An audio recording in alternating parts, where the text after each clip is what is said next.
But கவலையே படாதீங்க. எந்த அளவுக்கு நீங்கள் வலி அனுபவிச்சீங்களோ, எந்த அளவுக்கு உங்க வாழ்க்கை போராட்டத்தை கொடுத்ததோ, எதுல இருந்து நீங்க மீண்டு வரணும்னு விருப்பப்பட்டீங்களோ, சத்தியமாக உங்கள் வாழ்க்கைக்கு 12 வருடத்திற்கு பிறகு ஒரு மறுமலர்ச்சியை தரக்கூடிய அடிப்படையில் இந்த உச்சகுரு உங்களுடைய ராசியை தொடரார். மே 26க்கு பிறகு நீங்கள் யார் என்பதை இந்த உலகமும் உங்களை சுற்றி இருப்பவர்களும் புரிந்து கொள்வார்கள். எதையெல்லாம் உங்களை விட்டு விலகி போச்சோ அந்த விஷயங்கள் எல்லாம் உங்களை தேடி சூழ்ந்து வரக்கூடிய காலமாக இந்த குரு பெயர்ச்சி காலம் கடகராசிக்கு அமைந்தே தீரும். ஒரு திடீர் யோகம், திடீர் அதிர்ஷ்டம், திடீர் புகழ், திடீர் பொறுப்பு, திடீர் பதவி, இது எல்லாமே கடகராசிக்கு மே 26க்கு பிறகு தானா வரும். இந்த குரு பெயர்ச்சி சிறப்பு பலன்கள் இந்த நிகழ்விற்கு உங்களை வரவேற்பதில் பெருமகிழ்ச்சி அடைகின்றோம். யாமிருக்க பயமேன் திரு அருண்குமார் அவர்களை வரவேற்கலாம். வணக்கம். வணக்கம்.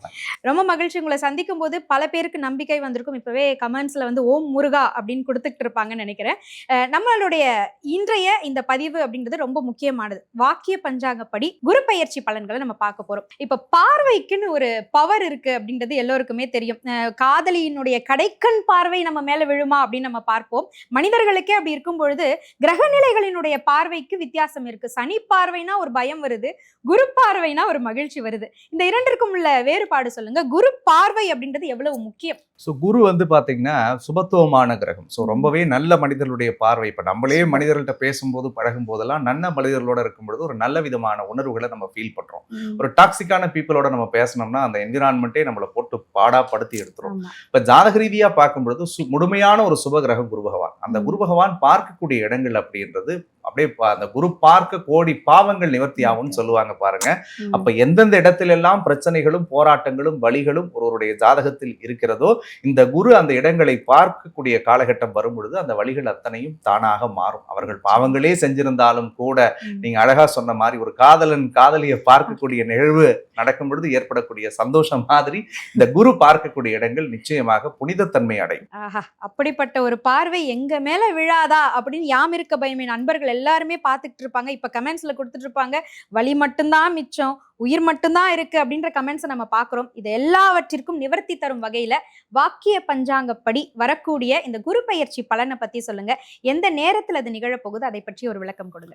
வாக்கிய பஞ்சாங்கப்படி பார்த்தோம்னா குரு பகவான் வைகாசி மாதம் 13ஆம் தேதி அன்னைக்கு, இங்கிலீஷ் படி பார்த்தா மே மாதம் 26ஆம் தேதி இப்பொழுது இருக்கக்கூடிய மிதுன ராசியிலிருந்து தன்னுடைய அடுத்த வீடு உச்ச வீடான கடகராசிக்கு பயிற்சி ஆகிறார். இந்த குரு பெயர்ச்சி கிட்டத்தட்ட 12 வருஷத்துக்கு பிறகு நடக்கக்கூடிய ஒரு விசேஷமான பயிற்சி அப்படின்னு சொல்லலாம். ஏன்னா குரு உச்சம் அடையக்கூடிய ஒரே ஒரு வீடு கடகராசி தான். இப்ப குரு உச்சமா இருக்கும் பட்சத்துல தட் மீன் இப்ப நம்ம பாக்கெட்லயே ஒரு 10,000 பணம் இருந்துச்சுன்னா நாம் செலவு பண்ணக்கூடிய விதங்கள் வேறு மாதிரி இருக்கும், நம்மளுடைய மனநிலைகள் வேறு மாதிரி இருக்கும். இப்ப குரு பகவான் ஒரு புத்துணர்வான இடத்துக்கு, ஒரு குதூகலத்தை தரக்கூடிய இடத்துக்கு தன்னுடைய உச்ச பார்வை பலத்தோடு ஆட்சி பலத்தோடு அமரும் போது 12 ராசிக்காரர்களுக்கும் அவர் பார்க்கக்கூடிய இடத்தினுடைய பலன்களை அள்ளி கொடுப்பார். 12 ராசிக்காரர்களுக்கும் அவர் எந்தெந்த இடத்துல அமர்கிறாரோ அதற்கேற்ப பல்வேறு விதமான மாற்றங்களை நிச்சயமாக இந்த வருஷத்துல கொடுத்தே தீருவார். இன்னும் எளிமையா சொல்லணும்னா இத்தனை வருஷம் நிறைய கிரகம் பயிற்சி ஆகுதுங்க, எங்களுக்கு எதுவுமே மாறவே இல்லை, போராடிட்டே தானே இருக்கிறோம், ஒவ்வொரு தடவையும் குரு பலன் இருக்கு, குரு பயிற்சி ஆயிடுச்சு, சனி பயிற்சி ஆயிடுச்சு, இது நடந்துரும்னு சொல்லிலாம் நிறைய கவலையோட நம்ம மக்கள் வாழ்ந்திருப்பீங்க. இந்த வருடத்துல நீங்க தயவு செஞ்சு கவலைப்பட வேண்டாம். எந்த ராசிக்காரர்களாக இருந்தாலும் குருவினுடைய பார்வை படக்கூடிய இடங்களும் குரு அமரக்கூடிய இடங்களும் சத்தியமாக அவருடைய வாழ்க்கையில் பல மாற்றங்களை பெற்று தந்தே தீரும். மாற்றம் ஒன்றே மாறாதது, மகிழ்வான மாற்றம் உங்களுக்கு காத்திருக்கு. 12 ராசிக்காரர்களுக்கும் மனமார்ந்த வாழ்த்துக்கள். இப்போ குறிப்பா 12 ராசிகளுக்குமான பலன்களை நம்ம பார்த்துடலாங்க. கடக ராசிக்கு கடந்த சில நாட்களாக பல பேர் இந்த கடக ராசி எப்படி இருக்கும் அப்படின்னு பார்க்கறதுக்கு ஒரு நபர் மிக முக்கிய காரணமா இருந்தார். ஒருத்தர் சொல்ல முடியாது, 2 நபர் சொல்லலாம். அவங்க மக்களோடு தொடர்பு இருக்கக்கூடியவங்க இருந்தாலும் எத்தனை கடகராசி அன்பர்கள் நம்மளுடைய யாமிருக்க பயமேன் இந்த அன்பர்கள் பார்த்துட்டு இருப்பீங்க. உங்களுக்கு இந்த குரு பெயர்ச்சி பலன் எப்படி அமைய போகின்றது, உங்களுடைய வாழ்க்கை சிறக்க குரு என்னென்னலாம் செய்ய போறாருன்னு நம்ம கேட்டு தெரிஞ்சுக்கலாம். யாமிருக்க பயமேன் அருண்குமார் அவர்களே, கடகத்துக்கு மிக சிறப்பா நீங்க சொல்லணும். நான் கேட்டதும் உங்களுக்கு புரிஞ்சிருக்கும். நிறைவா அதற்கும் ஒரு விடையை நீங்க சொல்லியே ஆகணும். கடகராசிக்காரர்களை பொறுத்த வரைக்கும் இந்த 12 ராசிக்காரர்களை எந்த ராசிக்காரர்கள் எதிர்பார்த்தாங்களோ இல்லையோ, இந்த கடகராசிக்காரர்கள் பட்ட வலி கஷ்டம் என்பது வார்த்தையால சொல்ல முடியாது. ஏன்னா விடாமுயற்சிக்கும் போராட்ட குணத்துக்கும் உதாரணமாக வாழறது கடகராசி தான். எப்பவுமே தனக்குன்னு ஒரு மிகப்பெரிய சாம்ராஜ்யத்தை உருவாக்கக்கூடியது. ஏன்னா ராமனுடைய அம்சத்தில் பிறந்திருக்கக்கூடிய லக்னம் கடக லக்னம். அப்ப வனவாசத்துக்கு பிறகு பட்டாபிஷேகத்தை அனுபவிக்கக்கூடியவர்கள் தான் கடகம். அடிமாடு போல இவங்க உழைச்சாலும் அதனுடைய பலனை யாரோ அறுவடை பண்ணுவாங்க. இன்ன வரைக்கும் அவர்கள் தனக்கான ஒரு சந்தோஷத்தையும் தனக்கான நிம்மதியையும் தனக்கான சூழலையும் எதிர்கொண்டதே கிடையாது அப்படின்னு தான் நான் சொல்லுவேன். குறிப்பா கடகராசிக்காரர்களை பொறுத்த வரைக்கும் இந்த 3 வருடத்துல அவங்க பட்ட வழி வார்த்தையால சொல்ல முடியாது. சொல்லி இடறதுக்கு ஆள் இருந்துச்சுன்னா ஒன்று கத்துவீங்க, இழக்கிறதுக்கு ஒண்ணுமே இல்லை சார், நான் பொண்ணை இழந்துட்டேன், பொருளை இழந்துட்டேன், உயிரை இழந்துட்டேன் அப்படின்னு தான் புலம்பிட்டு இருந்தீங்க. யாம் இருக்க பயமேன்ல கிட்டத்தட்ட 3 வருடங்களாக இந்த வார்த்தையை கூட நான் மாத்தி பேசியிருக்க மாட்டேன். இதையத்தான் உங்களுக்கு சொல்லியிருப்பேன். அதுக்கு காரணம் என்னன்னா, நீங்க பட்ட வலியும் கஷ்டமும் போராட்டமும் அதிகம். மனச்சிறைக்குள்ளே மாட்டிக்கிட்டு தவிக்கக்கூடியவர்கள் கடகராசிக்காரர்கள். எல்லாமும் இருந்தும் ஒரு நிர்கதியா நான் நிக்கிறேனே அப்படின்னு தோணுங்க. கண் இருந்தும் குருடு, காது இருந்தும் செவிடு, வாய் இருந்தும் பேச முடியாம நம்ம தவிப்போம் இல்லையா? ஒரு குழந்தைக்கு தேள் கொட்டிடுச்சுன்னா அது எப்படி பேசும்? ஒரு வாய் பேச முடியாதவர்களுக்கு ஒரு எறும்பு கடிச்சா அவங்க எப்படி வெளிப்படுத்துவாங்க? அந்த மாதிரியான வழிகளை அனுபவித்தார்கள் கடகராசிக்காரர்கள். பட் கவலையே படாதீங்க. எந்த அளவுக்கு நீங்கள் வலி அனுபவிச்சீங்களோ, எந்த அளவுக்கு உங்க வாழ்க்கை போராட்டத்தை கொடுத்ததோ, எதில இருந்து நீங்க மீண்டு வரணும்னு விருப்பப்பட்டீங்களோ, சத்தியமாக உங்கள் வாழ்க்கைக்கு 12 வருடத்திற்கு பிறகு ஒரு மறுமலர்ச்சியை தரக்கூடிய அடிப்படையில் இந்த உச்சகுரு உங்களுடைய ராசியை தொடராங்க. ராசிய குரு தொடும் பொழுது உங்களுடைய உடல் புனிதமடையும், மனசு புனிதமடையும். ஏற்கனவே இருந்த மனச்சோர்வு எல்லாம் தவிடுபொடியாகும். மே 26க்கு பிறகு நீங்கள் யார் என்பதை இந்த உலகமும் உங்களை சுற்றி இருப்பவர்களும் புரிந்து கொள்வார்கள். எதையெல்லாம் உங்களை விட்டு விலகி போச்சோ அந்த விஷயங்கள் எல்லாம் உங்களை தேடி சூழ்ந்து வரக்கூடிய காலமாக இந்த குரு பெயர்ச்சி காலம் கடகராசிக்கு அமைந்தே தீரும். ஏன்னா ராசியிலே குரு உச்சமடைகிறாரு, குரு சந்திர யோகம் ஏற்படுகிறது. அப்போ ஒரு திடீர் யோகம், திடீர் அதிர்ஷ்டம், திடீர் புகழ், திடீர் பொறுப்பு, திடீர் பதவி, இது எல்லாமே கடகராசிக்கு மே 26க்கு பிறகு தானா வரும். முதல் பார்வையா குரு பார்க்கறது ராசிக்கு 5ஆம் இடத்தை பார்க்கிறார். பஞ்சம ஸ்தானத்தை குரு பார்க்கறது ஒரு பூர்வ புண்ணிய ஸ்தானம். சார் நான் நிறைய கோயில் போறேன் சார், விளக்கேத்தனேன் சார், நல்லது பண்றேன், நிறைய தர்மதானங்கள் செஞ்சிருக்கேன், யாருக்கும் கெடுதலே செய்யாம வளர்ந்தேன், எனக்கு ஏன் கடவுள் இவ்வளவு சோதனையை கொடுத்தார் அப்படின்னு கடகராசிக்காரர்கள் புலம்பிட்டு இருந்தீங்க இல்லையா? கவலைப்படாதீங்க. நீங்கள் செய்த எல்லா நல்ல காரியத்துக்குரிய பலன்களையும் முருகப்பெருமானுடைய அருளோடு கடவுள் உங்களுக்கு நிறைஞ்ச விஷயங்களை செய்யறதுக்கு காத்திருக்காரு. அதுல குறிப்பா அஷ்டம சனி ஆரம்பிச்சதுல இருந்து குடும்ப விஷயங்கள், குடும்ப விவகாரங்கள்ல கடகராசி நிறைய ஸ்ட்ரகிள் பண்ணுச்சு. இது இன்னைக்கு நேத்துக்கு இல்ல, இந்த 3 வருஷமாவே போராட்டம் தான். கணவன் மனைவிக்குள்ள சண்டை, ஒரு வீட்டிலே படுத்திருந்தாலும் சரிதான், ஆளுக்கு ஒரு படுக்கையில தள்ளி தான் படுத்திருப்பாங்க. அன்பு, அந்யோன்யம், பற்று, பாசம், காதல் என்பதை இல்லாம வாழ்ந்தாங்க. உண்மையை சொல்லணும்னா பற்றில்லாத வாழ்க்கை கடகராசிக்காரர்கள் அனுபவித்திருந்தார்கள். ஏதோ ஒரு சன்னியாசி மாதிரி இருந்தேன் சார், நான் பித்து பிடிச்ச மாதிரி இருந்தேன் அப்படின்னு புலம்பிட்டு இருந்த கடகராசிக்கெல்லாம் ஆண்டவனர்களோடு இல்லறத்தில் நல்லறம் அமையக்கூடிய வாய்ப்பு இருக்கு. பிரிந்தவர்கள் ஒன்று சேரக்கூடிய வாய்ப்பு இருக்கு. கணவன் மனைவிக்குள்ள இருந்து வரக்கூடிய கருத்து மோதல்கள் விலகக்கூடிய சூழலை ஏற்படுத்தும். விவாகரத்துக்கு எதிர்பார்த்து காத்திருந்தவர்களுக்கு விவாகரத்து கிடைத்து அவர்கள் விரும்பிய மறுமணம் அமையக்கூடிய சூழல்களையும் கடவுள் இந்த காலத்துல கொடுப்பார். ஏன்னா அஷ்டமசனி நடந்த காலகட்டங்கள்லாம் உறவுகளாலே ஏமாற்றப்பட்டிருப்பாங்க. தேவையில்லாத சொல்லு, பழி, பேர் கெட்டு போயிருக்கும். 8ல சனி இருக்கக்கூடாது, செய்யாத தப்புக்கு தண்டனை, பண்ணாத பாவத்துக்கு பழி, வாங்காத குணத்துக்கு வட்டி, இப்படிப்பட்ட சிக்கல் நிலைகளை எல்லாம் அவர்கள் கடந்து வந்திருந்தார்கள். ஆனா அந்த வழிகள் எல்லாமே கடகத்துக்கு மாறுபடும். அப்ப கடகராசியை பொறுத்த வரைக்கும் குடும்ப சூழல்ல இருந்து வந்த சிக்கல்கள் எல்லாம் சரியாகும். குடும்பத்துல அமைதி, சந்தோஷம், நிம்மதி எல்லாமும் கடவுள் புண்ணியத்துல பெருகும். பொருளாதார ரீதியா பல முன்னேற்றங்கள் வரும். ஏற்கனவே பணங்காசு வச்சிருந்து கூட ஏன் தேவைக்கு எனக்கு செலவு பண்ணிக்க முடியலையே அப்படின்னு புலம்பிய கடகராசிக்காரர்களுக்கு கண்டிப்பாக அவர்களுடைய நலத்தையும் அவருடைய தேவைகளையும் பூர்த்தி செய்து கொள்வதற்கு அவர்கள் ஒரு முயற்சி செஞ்சு பல விஷயங்களை செய்வார். கடகராசிக்காரர்கள் பெரும்பாலும் வார்த்தையை கொடுத்து மாட்டிக்கிறாங்களோன்ற ஒரு பயமும் இருக்கு. இந்த வார்த்தையின் மேல ஏற்படக்கூடிய பழி, பாவங்கள் இதெல்லாம் நீங்குவதற்கு குரு பெயர்ச்சி நல்ல ஒரு மாற்றத்தை கொடுக்குங்களா? நிச்சயமா, நல்ல கேள்வி கேட்டீங்க. ஏன்னா வாக்குஸ்தானத்துல கேது எப்போ வந்துச்சோ இந்த 1.5 வருஷமாவே கடகராசிக்காரர்கள் வார்த்தைகள்ல பிரச்சனை. அவங்க எதை பேசினாலும் தப்பா போய் சேருது. சில விஷயங்கள் உண்மையே சொன்னாலும் கூட அது விமர்சனமாக திரிக்கப்படக்கூடிய நிலையை உருவாக்கிட்டு இருந்தது. பட் அந்த சிக்கல்கள் இந்த குரு பெயர்ச்சிக்கு பிறகு கண்டிப்பாக தீரும். கேதுவோட தாக்கங்கள் எல்லாமே குறையும். நேத்துக்கு இவங்க வார்த்தையை மதிக்காதவங்க, அலட்சியப்படுத்துறவங்க எல்லாம் இவங்க வார்த்தைக்கு மதிப்பு கொடுத்து கேட்கக்கூடிய நிலை ஏற்படுத்தும்.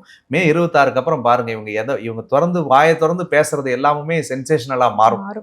அவங்க பேசக்கூடிய விஷயங்கள் எல்லாம் பிளாஷ் நியூஸ்ல போகும். இது மே 26க்கு பிறகு கடகராசிக்கு நிச்சயமாக நடக்கும். நிச்சயமா உயர் பதவி, பட்டம் எல்லாமே கிடைக்கும் அப்படின்னு நீங்க சொல்லியிருக்கீங்க. இருந்தாலும் இந்த குரு பெயர்ச்சி ஆனாலுமே ஒரு சில விஷயங்களை இவங்க கவனமா இருக்கணும் அப்படின்னு எதை நம்ம சொல்லலாம்? கடகராசிக்காரர்களை பொறுத்த வரைக்கும் பழக்க வழக்கத்துல கொஞ்சம் கவனமா இருங்க. 1000 விஷயங்கள் அஷ்டம சனி முடிஞ்சிருச்சுன்னு நானே சொன்னாலும் 2ல கேது 8ல ராகு இருக்கிறது கோச்சார ரீதியா சர்ப்பதோஷத்தை ஏற்படுத்தும். நாகதோஷம் இருக்கும் பொழுது தவறுதலான தொடர்பு, தவறுதலான சேர்க்கை, தவறுதலான பழக்க வழக்கத்தை கடவுள் என்டர்டெயின் பண்ணுவார். என்னதான் நம்ம நல்லா இருக்குன்னு சொன்னாலும் கூட நீங்க யார்கிட்ட பேசினாலும் பழகினாலும் கொஞ்சம் ஜாகிரதையா இருங்க. எந்த உறவுகளோடு நீங்கள் இருந்தாலும் அதிலும் கொஞ்சம் நிதானத்தோடு இருங்க. அந்தரங்க விஷயங்களை 3வது நபர்கள்ட்ட பகிர்ந்துக்காதீங்க. ரொம்ப யாரு மேலேயும் அட்டாச் ஆகிடாதீங்க. அது ஒரு பெரிய வலியை உங்களுக்கு தரும். ஏன்னா நீங்க அவ்வளவு சீக்கிரத்துல பாசம் வைக்க மாட்டீங்க, வச்சுட்டா பைத்தியமா மாறுவீங்க. அதுல இருந்து மீண்டு வர்றதுக்கு உங்களால ரொம்ப போராட்டமா இருக்கும். ஸோ அதுல மட்டும் கடகராசிக்காரர்கள் கொஞ்சம் கவனமா இருந்துட்டீங்கன்னா போதும், உங்களுடைய வாழ்வு சிறக்கக்கூடியதாக இருக்கும். நிச்சயமா. வீடு, மனை, வாகனம், சொத்துக்கள் இந்த மாதிரியான அதிர்ஷ்டங்கள் கடகராசிக்கு இந்த குரு பயிற்சி கொடுக்குமா? அற்புதமான யோகத்தை கொடுக்கும். ஏன்னா குருச்சந்திர யோகம் என்பது ஒரு ஜாதகத்துக்கு வந்துச்சுன்னா கண்டிப்பா அவர்களுக்கு வீடு அமையும். ரொம்ப நாளா வாடகை வீட்டுல இருக்கேன் சார், சொந்த வீட்டுக்கு குடிபோகமா அப்படின்னு நினைக்கிறவங்களுக்கு கடவுளுடைய அருளோடு சொந்த வீட்டுக்கு குடிபோகக்கூடிய பிராப்தம் நிச்சயமாக ஏற்படும். தொழில் முறை சார்ந்த விஷயங்கள்ல எனக்குள்ள நிறைய ஐடியாஸ் இருக்கு சார். நான் 10 பேர்த்த கைட் பண்றேன், 10 பேத்துக்கு நான் லீட் பண்ணி எல்லாத்துக்கும் ப்ரமோட் பண்ணி கொடுத்துக்கிட்டு இருக்கிறேன். ஆனா எனக்குன்னு ஒரு சின்ன தொழில் கூட தொடங்க முடியாம தடுமாறிக்கிட்டு இருந்தேன் அப்படின்னு நினைச்ச கடகராசிக்காரர்களுக்கு தொழில்முறை சார்ந்த விஷயங்கள்ல பெரிய அனுகூல பிராப்தத்தை ஏற்படுத்தும்.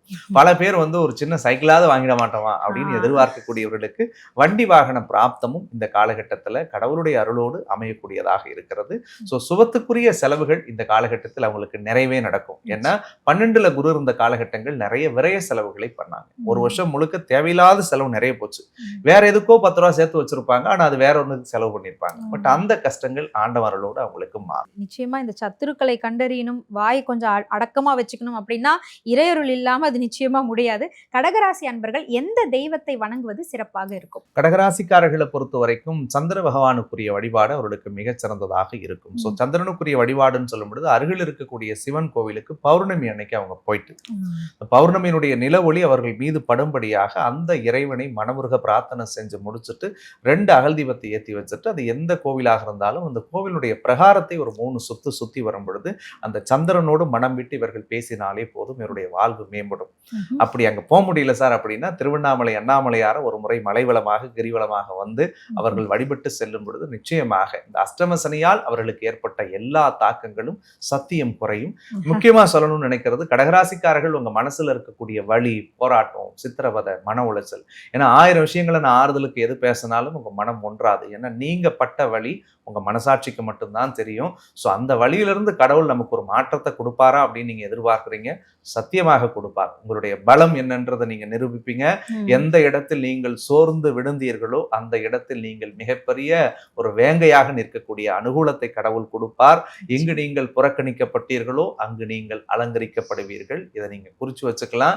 இனிமேல் கடகராசிக்கு ஏறுமுகம் மட்டும்தான். இந்த 4 வருடத்தில் பட்ட அடி, போராட்டம், வலிக்கு எல்லாத்துக்கும் சேர்த்து இந்த வருஷத்துல இருந்து குரு பகவான் மிகப்பெரிய உச்சத்தை கொடுக்க போறார். மிக்க நன்றி. சிவபெருமானினுடைய அருளோடு சந்திர பலம் பெற்று 26ஆம் தேதிக்கு மேல நீங்க சொல்லக்கூடிய வார்த்தைகள் எல்லாம் வலிமைகளாக மாறப்போகுது அப்படின்னு சொல்லியிருக்காரு. மனம் நிறைந்த வாழ்த்துக்கள். இப்போ எங்களுக்கு என்னன்னா, வழிபாடு செய்யணும், எளிமையா செய்யணும், எங்களுக்கும் இறைவனுக்குள்ள மட்டும் அந்த தொடர்பு இருக்கணும். அந்த மாதிரி எளிமையா இந்த குரு பயிற்சி நடக்கக்கூடிய அந்த தினம் என்ன மாதிரியான ஒரு எளிய வழிபாடு செய்யலாம், எந்த ஆலயத்திற்கு செல்லலாம்? ஸோ குரு பயிற்சியை பொறுத்த வரைக்கும் பெரும்பாலும் நான் சொல்லக்கூடியது தன்னுடைய இஷ்ட தெய்வ கோயிலுக்கு போயிட்டு வழிபடுறது நல்லது. ஏன்னா அவங்க மனசுக்கு பிடிச்சி அவங்க கும்பிடுற கடவுளை தான் தன்னுடைய குருவாக நினைத்து அவர்கள் அத்தனை உத்தரவும் கேட்கறாங்க. எனக்கு முருகனை பிடிக்குது, குரு பயிற்சிக்கு நான் முருகன் கோயில் போறேன். அம்பாளை பிடிக்கிறவங்க அம்பாள் கோயில் போவாங்க. ஸோ அந்த மாதிரி அவர்களுக்கு மனதிற்கு பிடித்த இஷ்ட தெய்வத்தினுடைய திருக்கோவில்களுக்கு அந்த குரு பெயர்ச்சி அன்னைக்கு போயிட்டு ஒரு 2 அகல் தீபம் குரு பகவானை நினைத்து, குருவாக உங்களுடைய இஷ்ட தெய்வத்தை நினைத்து ஆத்மார்த்தமாக இந்த குரு உச்சத்துக்கு வரார், எங்க வாழ்க்கையும் உச்சமடைய வைங்க அப்படின்னு சொல்லி அவர்கள் மனதார நீங்கள் பிரார்த்தனை செய்யும் பொழுது நிச்சயமாக மேன்மைக்குரிய பலன்களை கடவுள் கொடுப்பார். உண்மையிலேயே தகப்பனுக்கே பாடம் சொன்ன ஞான குருவாய் திகழ்ந்தவர் தான் முருகப்பெருமான். அவருடைய தீவிர பக்தர் நீங்க. அருண்குமார் அவர்கள் குரு பயிற்சி அன்று எந்த ஆலயத்தை தேர்வு செய்து செல்வார்? சென்னையில இருந்தா எந்த ஆலயத்துக்கு போவீங்க, இல்ல நம்ம தமிழ்நாட்டுல எந்த ஆலயத்திற்கு போவீங்க? முருகர் ஆலயம். குரு பெயர்ச்சி முருகன் ஆலயத்துக்கு போகணும்னு நினைக்கிறத விட நான் குரு பெயர்ச்சி ஆகிற அன்னைக்கு சிவபெருமானுடைய திருக்கோவிலுக்கு சென்று வழிபடுவது என்னுடைய வழக்கம். ஏன்னா கடவுளுக்கெல்லாம் மூலவராக திகழக்கூடியது எம்பெருமான் ஈசன் அப்படின்னு நான் நினைக்கிறேன். என்னதான் முருகன் மீது அதீத பற்று, காதல், பக்தி இருந்தாலும் கூட ஒரு எம்பெருமானை பார்த்துட்டா ஒரு பிரின்சிபலை பார்த்த மாதிரி, முருகன் நமக்கு ஹெட்மாஸ்டரா இருந்தாலும் ஸோ சிவபெருமானுடைய திருக்கோவிலுக்கு சென்று வழிபடுவது ஒவ்வொரு கிரக பெயர்ச்சியின் போதும், அது குரு பெயர்ச்சின்னு இல்லைங்க, எந்த கிரகம் பெயர்ச்சி ஆனாலும் சிவபெருமானுடைய திருக்கோவிலுக்கு சென்று அவருடைய பாதத்தை இறுகமாக பற்றும் பொழுது நவ கிரகத்தினுடைய பாதிப்புகளும் குறையும் அப்படின்றது எனக்கு ஒரு ஆழ்ந்த நம்பிக்கை. ஒவ்வொரு வருடங்களும் சிவன் கோயில் எந்த ஊர்ல இருந்தாலும் சரி, எந்த சிவனாலயம், குறிப்பா இந்த கோயில் அப்படின்லாம் இல்லை, எனக்கு எந்த சிவன் கோயில் பிடிச்சாலும் பக்கத்துல இருந்துச்சுன்னா போயிடுவேன். இப்போ உங்க மனசுல எந்த ஆலயம் தோணுது? அண்ணாமலையார் கோயில் தான். அதுல திருவண்ணாமலை, மாற்றுக்கருத்தே கிடையாது. அண்ணாமலையார். திருவண்ணாமலை நினைத்தாலே முக்தி தரக்கூடிய ஒரு அற்புதமான தலம். அது மனதார அண்ணாமலையாரை நினைச்சு வழிபட்டுட்டா, அந்த மலையை ஒரு முறை சுத்தி வந்துட்டா மனசுல இருக்கக்கூடிய அத்தனை பாரங்களும் குறையும் அப்படின்றத ஆத்மார்த்தமா சின்ன பிள்ளையில இருந்து உணர்ந்தவன் அப்படின்ற அடிப்படையில அண்ணாமலையாரை ரொம்ப பிடிக்கும். ஸோ அதனால அண்ணாமலையார் திருக்கோயில் செல்றது வழக்கம். அண்ணாமலையாரை மனசுல நினைச்சுக்கிட்டு நீங்க அந்த ஆலயத்திற்கு குரு பெயர்ச்சி தினத்தன்று தான் செல்ல வேண்டிய அவசியம் இல்லை. நெரிசலில் சிக்கி அங்கு போய் வந்து கஷ்டப்படுறதை விட்டுட்டு பக்கத்துல இருக்கக்கூடிய சிவன் ஆலயத்திலேயே அண்ணாமலையாரை நினைச்சுக்கிட்டு சுத்தினீங்கன்னா அங்கிருந்து இறங்கி வந்து அவர் உங்களுக்கு நிச்சயமா அருள் செய்வாரு. வாய்ப்பு கிடைக்கும்போது ஐயா சொன்னது போல திருவண்ணாமலை போய் கண்டிப்பா ஒரு முறை தரிசனம் செய்யுங்கள். இந்த உச்சகுரு பெயர்ச்சிக்கான 12 ராசிகளுக்குமான பலன்களையும் பொது பலன்களையும் ரொம்ப அழகா எடுத்து சொல்லிங்க. இருந்தாலும் யாமிருக்க பயமே நண்பர்கள் நிறைவா நீங்க என்ன சொல்ல போறீங்க அப்படிங்கிற அந்த வெற்றி வார்த்தைகளுக்காக காத்துட்டு இருப்பாங்க. ஒரு சில வார்த்தைகள். ஸோ யாமிருக்க பயமேன் உறவுகளை பொறுத்த வரைக்கும் உங்களுடைய வாழ்க்கை இந்த குரு பெயர்ச்சியில மிகப்பெரிய அடிப்படையில் மாற்றத்தையும் சந்தோஷத்தையும் தரக்கூடிய ஒரு அற்புதமான இடத்தை நோக்கி நகரப்போகுது அப்படின்றத மட்டும் நீங்க மனதார வச்சுக்கோங்க. அண்ட் நம்ம சேனலை தொடர்ச்சியா ஃபாலோ பண்றவங்களுக்கு நல்லா தெரியும், இதுதான் ஃபர்ஸ்ட் டைம் நம்ம வந்து ஒரு ஆங்கரோட உட்காந்து பேசுறது. ஸோ ரொம்பவே ஆர்த்தி மேடம் அற்புதமாக அந்த நிகழ்ச்சியை தொகுத்து வழங்கினாங்க. கேட்ட உடனே என்னுடைய அன்புக்காக கட்டுப்பட்டு இத்தனை மணி ஆனாலும் பொறுமையாக நிதானமாக உட்காந்து என்கிட்ட பேச வச்சு உங்களுக்காகவே அவங்க சொல்லிட்டாங்க வந்த உடனே, சண்டை போட்டாவது நம்ம நேயர்களுக்கு உங்ககிட்ட இருந்து நான் நல்ல பலன் வாங்கி கொடுக்கணும் சார் அப்படின்னாங்க. ஸோ கடவுள் அருளோடு உங்கள் சார்பாக நான் உங்களுக்கும் எங்கள் நேயர்கள் சார்பாக ஒரு பெரிய நன்றியை தெரிவிச்சுக்கிறேன். ரொம்ப அற்புதமாக இந்த நிகழ்ச்சியை கொண்டு போனீங்க, அதுக்கு என்னுடைய நெஞ்சார்ந்த நன்றி. அண்ட் முருகனுடைய அருளோடு பார்த்துட்டு இருக்கக்கூடிய எல்லாருக்கும் எல்லா வளங்களும் நலன்களும் முருகப்பெருமான் 100% அள்ளி கொடுப்பார் அப்படின்றத நான் மகிழ்ச்சியோடு தெரிவிச்சுக்கிறேன். அண்ட் உங்களுக்காகவும் முருகனுடைய பாதத்துல என்னுடைய பிரார்த்தனைகளை வச்சுக்கிறேன். அண்ட் மற்றொரு அழகான தருணத்துல உங்களை சந்திக்கும் வரை உங்களிடமிருந்து விடைபெறுவது உங்கள் ஜோதிடர் அருண்குமார். நன்றி, வணக்கம்.